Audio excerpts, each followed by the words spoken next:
गणेशोत्सवाला सुरुवात झालेली आहे आणि जळगावच्या पारधी येथील श्री सिद्धी महागणपती या ठिकाणी जे आहेत वेगवेगळ्या जिल्ह्यातील राज्यभरातील भाविक हे बाप्पाच्या दर्शनासाठी येत असतात।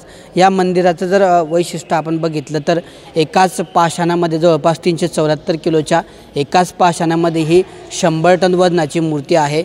आणि या मूर्तीचं आणखी एक वैशिष्ट्य म्हणजे की या मूर्तीच्या आजूबाजूला गौरी आहे आणि असं वेगवेगळं आध्यात्मिक महत्त्वसुद्धा या मूर्तीचं असल्यामुळे हे जे तीर्थक्षेत्र आहे ते संपूर्ण महाराष्ट्रामध्ये प्रसिद्धीला आलेलं आहे आणि त्यामुळेच या तीर्थक्षेत्राची एक अनोळखी ओळख आहे। तर दुसरीकडे या ठिकाणी जे आहे तब्बल 200 किलोची विशाल घंटासुद्धा आहे। अशी वेगवेगळी वैशिष्ट्ये या मंदिराची असल्यामुळे गणेशोत्सवामध्ये वेगवेगळ्या जिल्ह्यातील राज्यभरातून भाविक या ठिकाणी या बाप्पाच्या दर्शनासाठी येत असतात। आपल्यासोबत काही महिलांचा ग्रुप या ठिकाणी आहे की जो दर्शनासाठी आलेला आहे। काय सांगणार तुम्ही बाप्पाच्या दर्शनासाठी आले? हॅलो, मी कविता प्रवीण गिरासे, मी दोंडाच्या इथून आलेली आहे। मी पारधीला सिद्धिविनायक गणपती बाप्पाच्या दर्शनासाठी आलेला आहे। खूप भव्य दिव्य रिद्धी सिद्धी गणपती बाप्पा मोरया। नमस्कार, मी सोनाली धुळ्याहून आलेली आहे।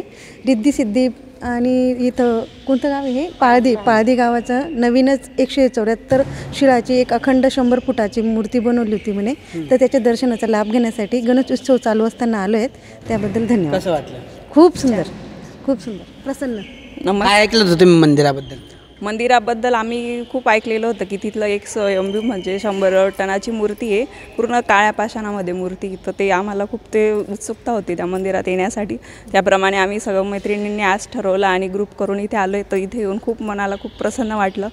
असं सगळ्यांनी या गणपती बाप्पाचं दर्शन करा हे सर्वांना निवेदन। गणपतीचे जे आहे या ठिकाणी मोठं तीर्थक्षेत्र आहे, संपूर्ण महाराष्ट्रामध्ये परिचयाला गणेशोत्सवसुद्धा सुरू आहे। या गणेशोत्सवामध्ये तुम्ही या ठिकाणी दर्शनाला आले, कुठून आले? आम्ही धुळ्याहून आलो आहे। गणेशाचं दर्शन घेण्यासाठी आम्ही सगळ्या मैत्रिणी एकत्र जमून आलेलो आहोत। पारधीचा गणपती पाहण्यासाठी खूप दिवसापासून मनात इच्छा होती की हा गणपती कसा असेल काय असेल बघण्याची इच्छा होती। पण आज जेव्हा गणपती मंदिरात आलो तेव्हा गणपतीची प्रतिष्ठ अवैढव्य मूर्ती बघून खूप मनाला आनंद वाटला। पूर्वजांनी काय निर्मिती केली आहे देवाची।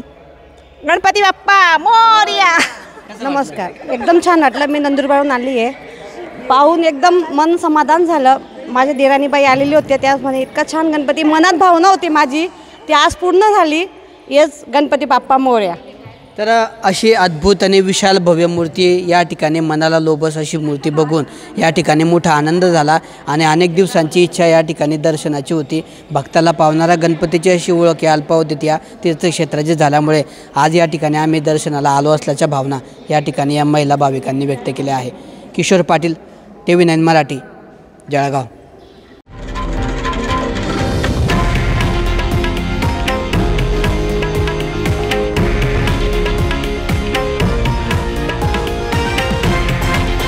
हे आहे देशातील नंबर 1 न्यूज नेटवर्क आणि आपण पाहत आहात TV9 मराठी, एकमेव।